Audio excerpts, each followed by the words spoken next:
সকলোকে পুনৰবাৰ স্বাগতম জনাইছোঁ স্মাৰ্ট লাৰ্ণিং ইউটিউব চেনেলটোলৈ। চ' আজি আমি যিটো ক্লাছ 8 লেভেলৰ যিটো এক্সাম হৈছিলে পেপাৰ 2 তাৰ কাট অফ যিটো পল মই দিছিলোঁ, পলত কেনেকুৱা ধৰণৰ ছিগনেল পাইছোঁ, পলত কেনেকুৱা ধৰণৰ সংকেত পাইছোঁ কাট অফৰ বিষয়ে, তাৰ বিষয়ে আলোচনা কৰিম। আৰু থাম্বনেইলত আপোনালোকে ঠিকেই দেখিছে 60-70 মাৰ্ক কিন্তু বহুতে ভোট কৰিছে। বহুতে মানে প্ৰায় ক'ব পাৰে আপুনি 80% মানুহে কিন্তু 60 বা 70 বা 80 তেনেকুৱা পাব বুলিয়ে কাট অফত মানে পলত আমাক দেখাই আছে। আৰু ভিডিঅ'টো আগবঢ়াৰ আগত মই কথা এটা ক'ব বিচাৰোঁ যে ইতিমধ্যে জিঅ'গ্ৰাফীৰ ভিডিঅ' আপলোড কৰা আৰম্ভ কৰা হৈছে ADRE 3.2 DME বা আসাম পুলিচৰ যিটো ৰিটেন এক্সাম হ'ব তাৰ কাৰণে। চ' আপোনালোকে যদি ভিডিঅ'টো চোৱা নাই, মই ভিডিঅ'টোৰ লিংকটো ডেছক্ৰিপশ্যন বক্সত দি দিম, আপোনালোকে কিন্তু প্ৰিপেৰেশ্যন ষ্টাৰ্ট কৰিব পাৰে। চ' ব'লক ভিডিঅ'টো ষ্টাৰ্ট কৰোঁ। এতিয়া আপুনি চাব পাৰে মই OMR শ্বীট যেতিয়া নেকি আপোনালোকে ডাউনলোড কৰিব পাৰিছিলে 50 ৰুপিজ এটা পে' কৰি পেলাই, তেতিয়া মই পল এটা দিছিলোঁ যে OMR শ্বীট চেক কৰাৰ পাছত আপোনালোকে প্ৰাপ্ত নম্বৰসমূহ জনাব। তাত 852টা ভোট আহিছে আৰু বহুতে তেনেকৈ ভোট দিব পৰা নাই, যিহেতু বহুতৰ OMR শ্বীটটো ডাউনলোডৰ অপশ্যন আহিবলৈ বা SMS আহিবলৈ কিন্তু অলপ টাইম লাগিছিলে। চ' আপোনালোকে এতিয়া জনাব কোনোবা এনেকুৱা এতিয়াও আছে নেকি যে OMR শ্বীট ৰিচিভ কৰা নাই। এতিয়াতো পাই যাব লাগে। চ' এতিয়া মই পল যিটো দিছিলোঁ তেতিয়া আপোনালোকে চাব পাৰে 120 প্লাছ মাত্ৰ 6%হে ভোট দিছিলে। 6%, মাত্ৰ কি 120 প্লাছ ভোট দিছিলে। আৰু মেক্সিমাম ভোট ক'ত গৈছিলে 60 পৰা 80ৰ মাজত, দেন 81 পৰা 100 মাজত। চ' আপোনালোকে ভাবক যে 45 প্লাছ 35, 80%টো মাত্ৰ 60 পৰা 100ৰ মাজতে, এই দুটা ৰেংকতে আছে। 60 পৰা 100ৰ মাজতে 80% মানুহে ভোট কৰিছে।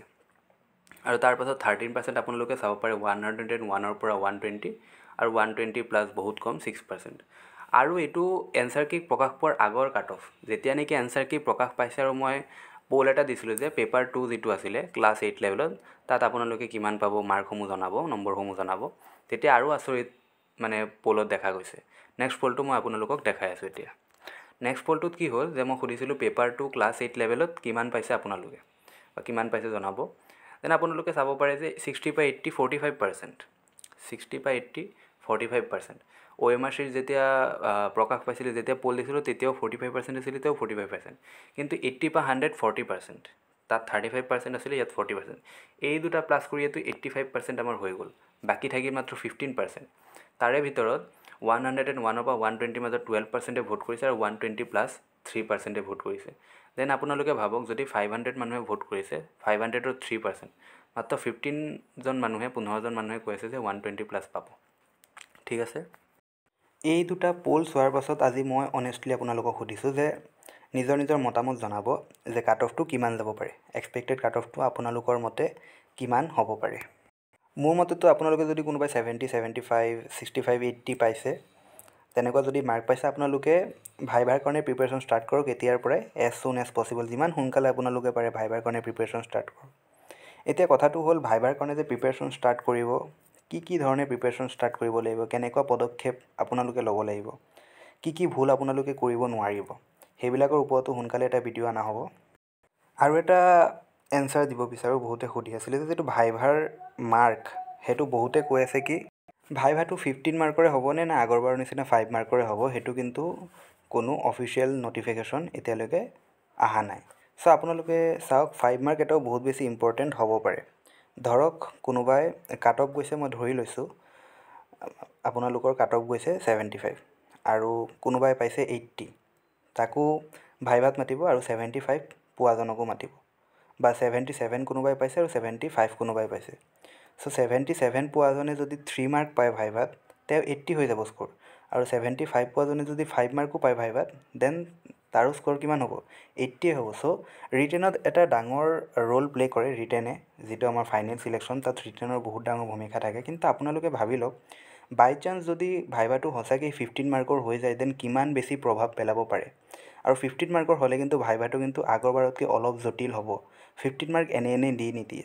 চ' আপোনালোকে হয়, এতিয়ালৈকে অফিচিয়েল নটিফিকেশ্যন অহা নাই যে ভাইভাটো সঁচাই 5 মাৰ্কৰে হ'ব নে 15 মাৰ্কৰ হ'ব। যদি 15 মাৰ্কৰ হৈ যায়, দেন আপোনালোকে ফেব্ৰুৱাৰীৰ পৰা প্ৰিপেৰেশ্যন কিন্তু ষ্টাৰ্ট কৰিলে নহ'ব।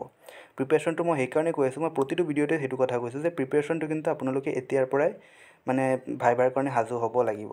আপোনালোকে যদি এটা ভাল স্ক'ৰ কৰিছে, যদি 65 প্লাছো কৰিছে বা 65 প্লাছ 75 প্লাছ, আপোনালোকে ভাইভাৰ কাৰণে প্ৰস্তুতি চলাওক। কাৰণ দুগুণ কেণ্ডিডেটক মাতা হ'ব, যিমানটা পোষ্ট আছে তাৰ দুগুণ কেণ্ডিডেটক মাতা হ'ব। 5000 প্লাছ পোষ্ট আছিলে ক্লাছ 8 লেভেল আৰু ক্লাছ 10 লেভেল মিলাই পেলাই, গ্ৰেড 4ত টোটেল। চ' 10,000 প্লাছ কেণ্ডিডেটক মাতা হ'ব।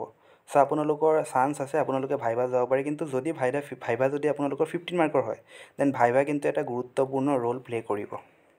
একজেক্টলি কাট অফ কিমান হ'ব সেইটো কোনো ক'ব নোৱাৰে। সেইটো ময়ে হওক বা বেলেগ কোনোবা ইউটিউবাৰে হওক, কোনো ক'ব নোৱাৰে। সেইটো আমি এক্সপেক্টেড কাট অফ যিহেতু এনচাৰ কি ওলাইছে, পলৰ ওপৰত ডিপেণ্ড কৰি পেলাই, মানুহৰ মতামতৰ ওপৰত ডিপেণ্ড কৰি পেলাই আমি দিছোঁ। চ' সেইকাৰণে আপোনালোকে প্ৰিপেৰেশ্যন নকৰি পেলাই থাকিলেতো নহ'ব। চ' সেইকাৰণে মই কৈছোঁ প্ৰিপেৰেশ্যনটো কৰি থাকক, ভাইভাৰ প্ৰিপেৰেশ্যনটো কৰক, সেইটো আপোনালোকৰ বাবে বেষ্ট হ'ব এতিয়া। চ' এই আছিলে গ্ৰেড 4ৰ যিটো পেপাৰ 2 আছিলে 8 লেভেলৰ। চ' আপোনালোকৰ মতেও জনাব যে কাট অফটো কিমান যাব পাৰে, গোটেইখিনি কাষ্টৰে কাট অফটো কিমান যাব পাৰে সেইটো জনাব। চ' ভিডিঅ'টো কেনেকুৱা লাগিছে জনাব, আৰু ভিডিঅ'টো লাইক কৰিব যদি ভাল লাগিছে। Thank U.